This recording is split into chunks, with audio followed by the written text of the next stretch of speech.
Hello Tower Gaming players, this is Evan Jarvis, also known as Gripst, and welcome to part 10 of my multi-table tournament guide. In the final part of the series, we're going to delve into the world of live tournaments. These are the ones where seven-figure prizes are awarded and where regular players can become superstars. It may seem at first glance that a live poker tournament would be no different from an online one, same game, different setting, and while that's partially true, there is a world of difference between them. The good news is that it's much easier for a strong online player to transition to live poker than for a live pro to become an online juggernaut. All it takes is some awareness and preparation, and that's exactly what I'm going to give you in this final part of the series. So you've won your seat through a satellite, you're feeling on top of the world, confident in your game and ready to go for the big score. This is definitely the attitude you want to have going into a big tournament. The key is to not get overconfident and make sure that your body and mind are ready for the grind ahead. The first thing you have to do is get prepared physically. Unless the tournament is in your hometown, odds are you're going to have to take a flight, possibly go through a few time zones. Being an experienced traveler, I can tell you that even a 2-hour flight can be quite draining. You have to pack your bags, wait around at the airport, sit in an uncomfortable chair in a small space, which is definitely not the most enjoyable experience. Then there's the taxiing, waiting for hotel check-in, and just a whole lot of waiting around in general. This sort of experience is going to take a toll on your body, and you must treat your body properly to ensure that it's in game shape for the big day. When you arrive at your hotel, a great idea is to do 30 minutes to 1 hour of exercise. This will help you fix your circadian rhythm and speed up the process of recovering from jet lag. Tournaments generally start quite early in the day by most grinders' standards and involve 8 to 12 hours of play. If you want to perform at your best for the entire day and avoid making a big mistake due to fatigue, you have to get a good night's sleep before the tournament. Save the partying for after the tournament. You'll thank yourself when everyone else is feeling the drain or making bonehead plays as the day goes on. Being well fed and well rested is extremely important because you'll be sitting down and playing poker for 3 or 4 days, possibly even more. There will be plenty of time to drink and sleep in after the tournament's done. It's imperative that you take this experience as seriously as possible and treat your body properly. He who is most prepared will have the best shot at the title. It's no different than any other sport. Next, you have to get prepared mentally. As I just said, with the breaks included, live multi-table tournaments are a very draining experience. To combat this, you have to make sure that you give your body a steady supply of nutrients throughout the day. This will give your brain the highest chance of performing optimally. So bring some healthy snacks with you to the tournament that you can indulge in on breaks. Fruits and nuts and energy bars are a great way to give your body the fuel it needs to get through a long day. Also make sure to drink lots of water. Hydration is key to optimal performance. The dinner break is typically 6 hours after the start of the tournament, and waiting that long between feeding your body is not a recipe for success. You want to be having snacks and meals throughout the day. Save the big steak dinner for after the day's done. A heavy meal would impede your brain's ability to process information and is the main reason the day one chip leader at dinner break almost never goes on to win the tournament. The next step is to get prepared emotionally. Going to your first live tournament is an overwhelming experience. For the first time, you'll be able to see the 400 plus players that you have to beat, and that will seem like a very daunting task. Remember that your job is to play the best you can against your table mates and let the rest of the field take care of itself. You'll be seeing lots of big name pros and poker celebrities, which I can say from experience is also very intimidating. Again, remember, even if you're facing Phil Ivey, he's still just another poker player, and if you can figure out how he's playing that day, you can make the proper adjustments to your strategy to give yourself the best chance at beating him. There's also nothing wrong with trying to avoid the pros and focusing on the soft spots at the table. Whatever you do, don't be afraid of the poker superstars. If you let fear take over, you won't be playing your A game, and you'll fall right into their hands. There will also be tons of qualifiers whose game will be totally unknown to you. Take your time in the beginning, doing as much observation as you can. Figure out what styles people are implementing and develop counter strategies in your head for the best way to accumulate chips. Finally, there will be lots of locals. it's a good idea to research the style of play in the country you are going to so that you will be prepared to play the optimal way against that style of play. Lastly, you need to get prepared to win. If you've won your seat online, there's no reason you shouldn't be qualified to navigate through a big field. If you made it this far in the series, you have all the tools you need for success, and you'll be much better prepared than most of your competition. Remember that while some players may be treating this as their one big shot, to you, it should be just another tournament, and you should play the style that got you this far in the first place. By instilling confidence in yourself and your game, you'll be able to play your best and have the best shot at winning. If you get unlucky and get knocked out, don't be upset about it. Just because this is your first time in the big dance doesn't mean you won't be back again. Play to win, and if luck is on your side, the reward will come. Everything about playing a live tournament should be done with the hopes of increasing your chances of winning. People play their best poker when they feel comfortable in their environment, so when thinking about what to wear at your first live tournament, you should wear whatever makes you feel comfortable. If this is your first time playing live poker, there's a good chance you'll fear giving off tells and be uncomfortable with people staring you down. For this reason, I recommend the following additions to whatever your attire is to help ignore others and cover up as much of your tell-revealing areas as possible. A hoodie is a great way to cover the neck and also keep warm. The casinos where tournaments are held usually have very strong air conditioning. Sunglasses are a great way to protect the eyes, which to the seasoned pro are the #1 area to look for tells. Finally, an MP3 player will help you shut everyone out. This will allow you to be in your own little world and listening to the things that make you happy and relaxed. Think of how much easier it is to go for a 1-hour jog when you have great music to listen to compared to when you're listening to nothing at all. It should be easy to see how this will carry over and help you get through a very long day that will involve long periods of boredom and slow action. Listening to music also helps you block out the chit-chat from weak players, which can often be quite tilting. Now let's look at how to size up your competition so that you can form your strategy for accumulating chips. There are 5 player types you'll run into in live tournaments who, with their attire, are very easy to identify, and among each group tend to have similar playing styles. The most prevalent type you'll run into is the online multi-table tournament pros. These types of players travel the circuit because they have either A, a backer who pays for their buy-ins, or B, they've already won a big tournament and have the bankroll to afford playing the big buy-in events. These players will almost always have the hoodie, sunglasses, and MP3 player combination going for them, but the way to distinguish an MTT pro from a first-timer is pretty easy. These players will almost always be using Beats by Dre headphones. They have a small red B on the side of the headphone and really stand out. These players choose these headphones because they're considered the best available, and due to the player's success in poker, they can afford the high-end devices. They will also usually bring a mini backpack with them, which will hold some of their snacks and waters. It's not their first time playing, and they know the importance of keeping the body well fueled. Finally, they will usually be wearing shorts or sweatpants because they know the importance of being comfortable, and prefer to focus on their performance rather than fashion and appearance. In terms of style, the main things you must know about these players are A, they aren't the strongest deep stack players, but once down to 40 big blinds and under, they'll be playing an extremely solid game. B, they love to 3-bet light in position, as it's the most effective move used online. And C, they have no fear about 4-betting all in without premium hands if they think you might fold. To counter their play, you must be willing to call lighter than usual if you induce a 4-bet, and they have the right stacks to do it light. You must also be willing to call their reshoves with a lighter range than usual, since they know how to do it with any 2 cards in the right spot with the right stack size. Or you can simply open a tighter range than usual when they're behind you to act, since as a young player they'll assume you're playing the standard loose aggressive tournament game, and when they spring their play, you'll be more likely to have the goods to snap them off.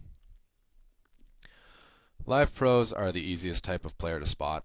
They usually have their Team Pro patch on their outfit and will be wearing lots of poker site patches, and poker industry related advertisements.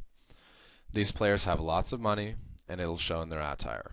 Designer jeans, expensive shirts and sweaters, high-end sunglasses, etc. Finally, when you have a live pro at your table, you can generally just feel their aura. These players exude extreme confidence and have a very strong table presence. In terms of style, what you should know about the live pros is A, they hate folding to 3-bets, especially in the early levels, and will generally call your re-raise hoping to outflop or outplay you. B, they are well-rounded players and will not be quick to give away chips. And C, they are capable of making the big calls and love to be heroes. To counter these players, your best bet is to play solid and hope they assume you to be a young, loose, aggressive online player. Another adjustment is to try and play your hands tricky at one point in the hand, not multiple times, which will make it very possible for them to misread your hand.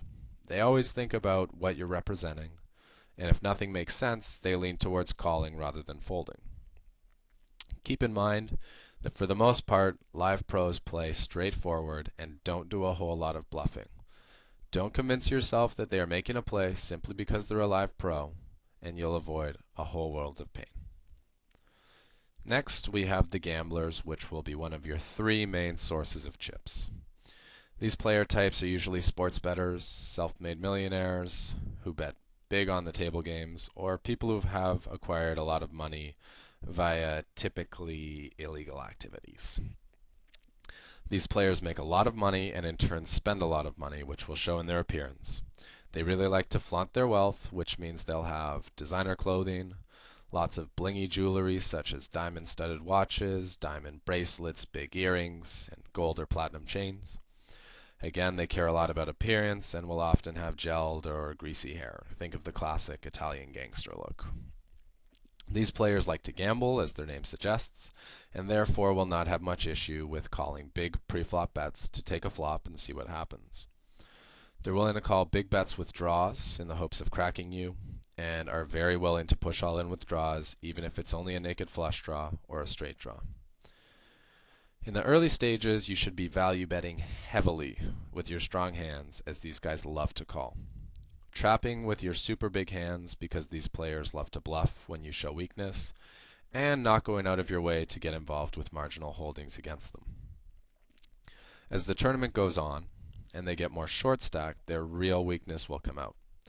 These players don't really know anything about stack sizes, and are still willing to call raises with hands like 7/8 suited or pocket 4s, even if they only have 10 big blinds.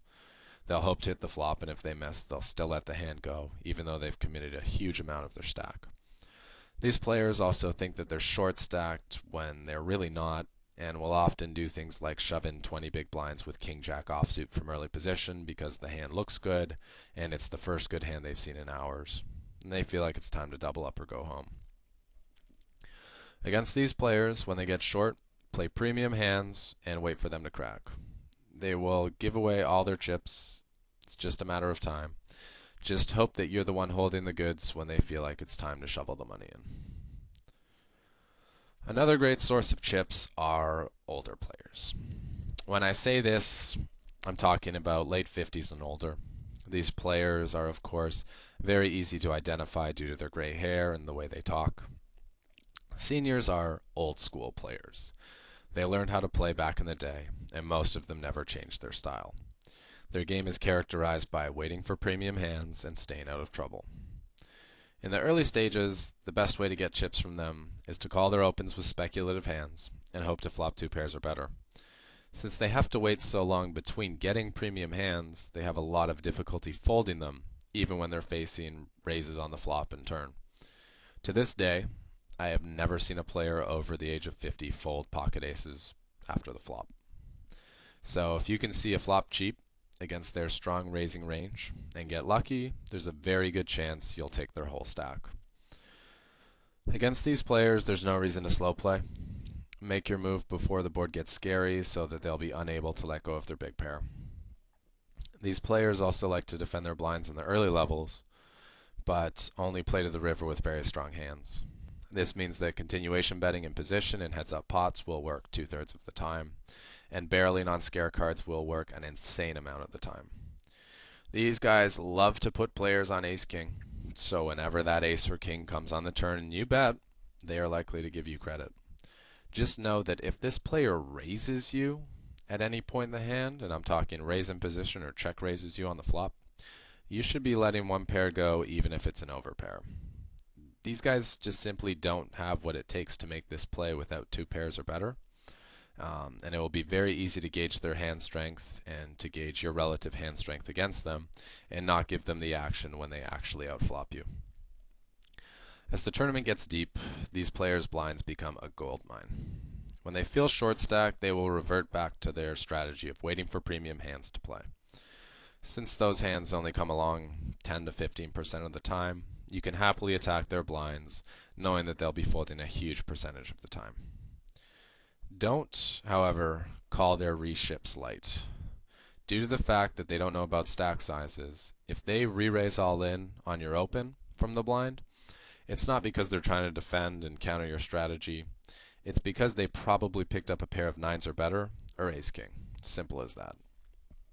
Finally, we have satellite winners, which are really a unique brand of player. Due to the fact that with luck anyone can win a satellite, I can't really generalize their style of play.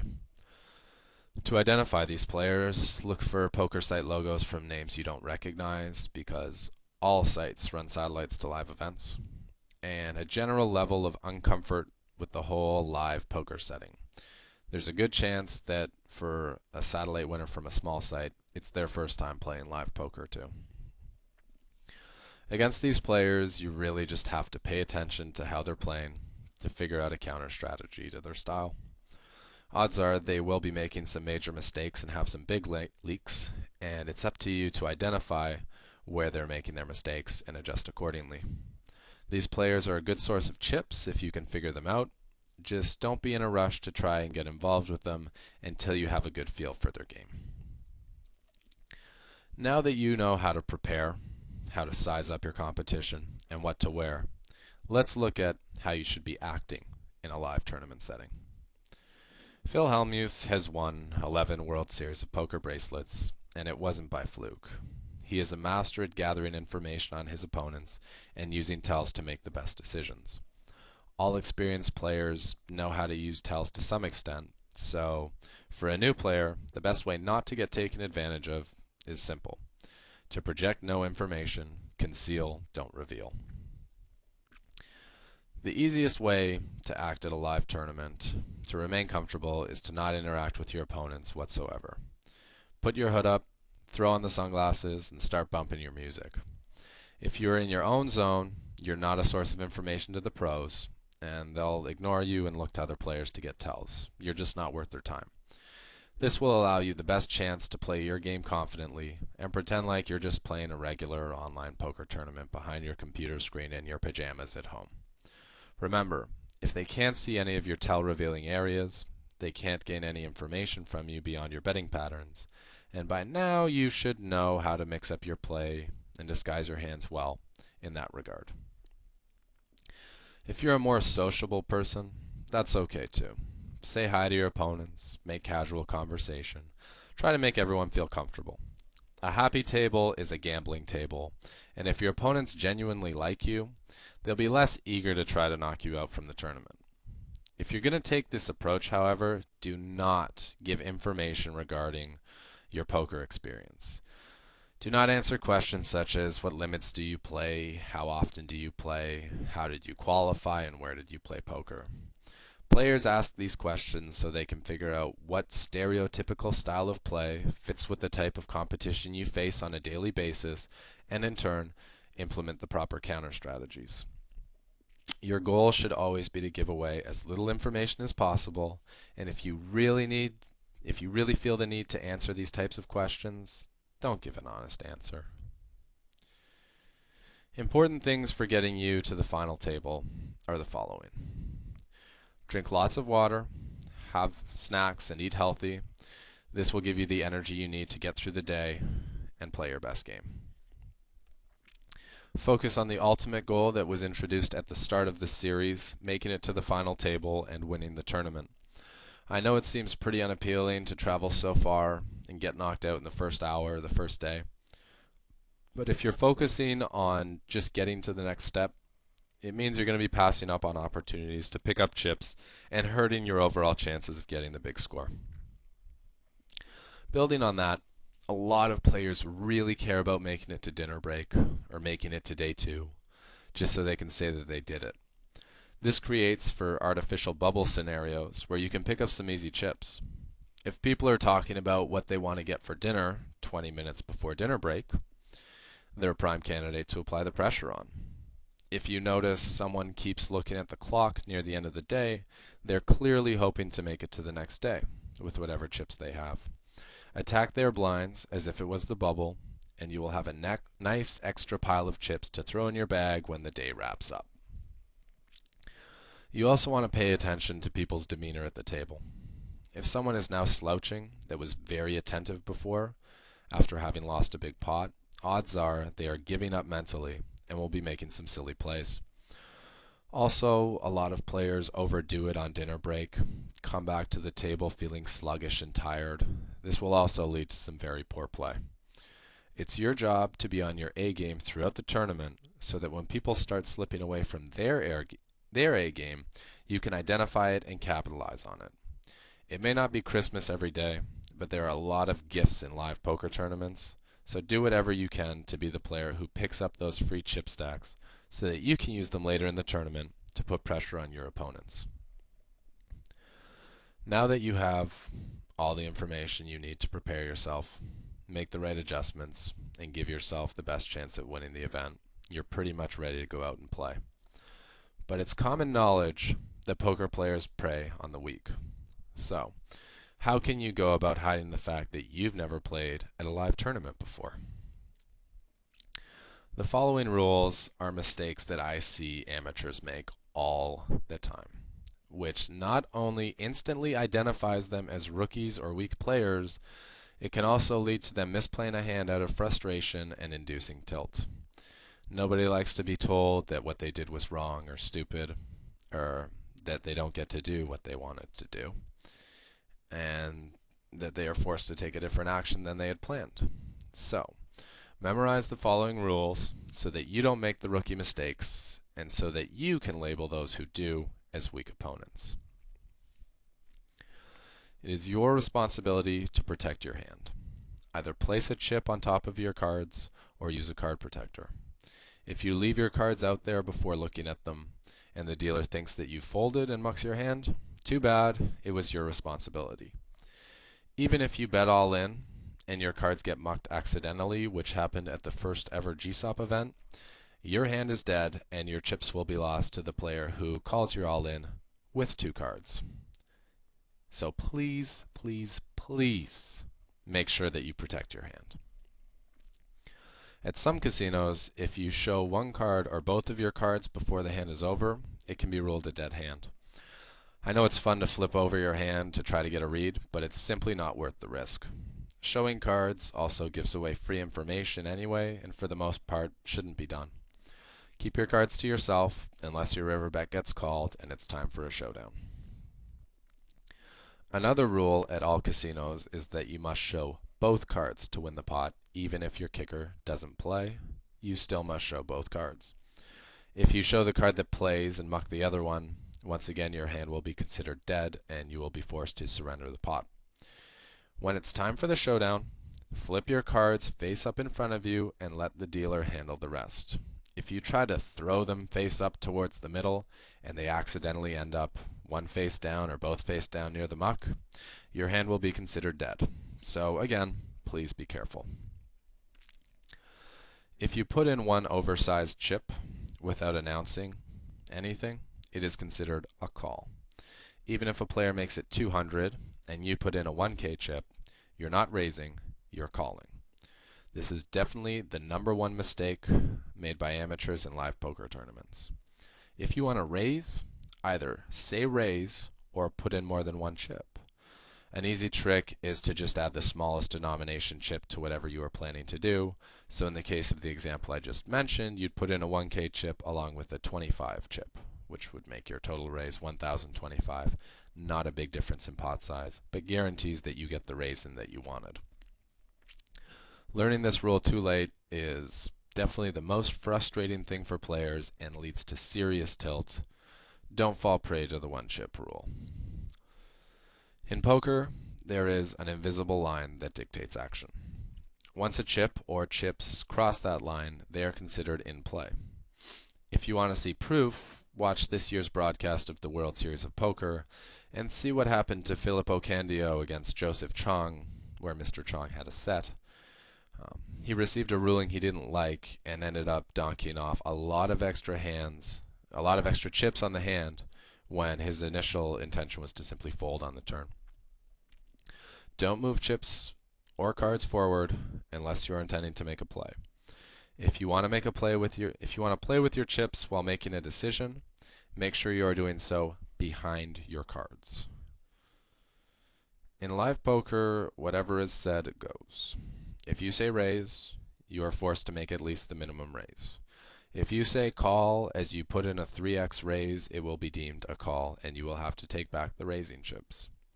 Think before you speak because verbal is binding and words speak louder than chips. Likewise, if you say raise 500 but put 5,000 in the pot, it's the 500 that will stand and you will be forced to take back the additional chips. If you accidentally act out of turn, your play generally stands. If you make it 300 out of turn and the player before you decides he's going to make it 1,000, that 300 is stuck in the pot and you can't get it back. To avoid this problem, always make sure you wait until it's your turn to act. This will also help because a lot of pros look to the left to see what players are intending to do behind them. And by waiting until your turn, you won't be giving away any free information to the sharks. If you put in less than a minimum re-raise without announcing anything, at most casinos it is considered a call. At some casinos, if you put in more than 50% of the minimum raise, you will be forced to min-raise. To avoid this little problem that can come up, just stick with verbal as binding and announce your action before you put any chips in the middle. If you want to raise, even if it's the minimum, just say raise before you put the chips in and everything will be fine. This is a rule that varies from casino to casino, but generally speaking, if you aren't in your seat, you won't get to play your hand. At some casinos, once the player on the button receives his first card, all players not at the table will not get to play their hand, even if they get back before the last card is dealt. At other casinos, as soon as the last card is dealt, all players sitting out will have their hands mucked. To avoid this, just be at your seat when the first card is dealt, and if you're in the bathroom and don't get back in time, don't be upset if they throw your hand away. It's just part of the game, and there's always another hand. Finally, the decision of the floor is final, and that is something that as a poker player you have to accept even if you don't agree with the ruling. Arguing with the floor once a decision is made can get you a penalty and really just isn't worth the trouble. Accept whatever decision is made when a floor man comes over and then move on to the next hand. It's not worth dwelling on a bad floor ruling as negative thoughts lead to poor play. And that sums up everything you need to know to play live tournaments. I hope you enjoyed watching this video series as much as I did making it, and I hope that you see some serious improvements to your results now that you are armed with all the tools you need for success. This has been Evan Jarvis for Tower Gaming. See you at the top.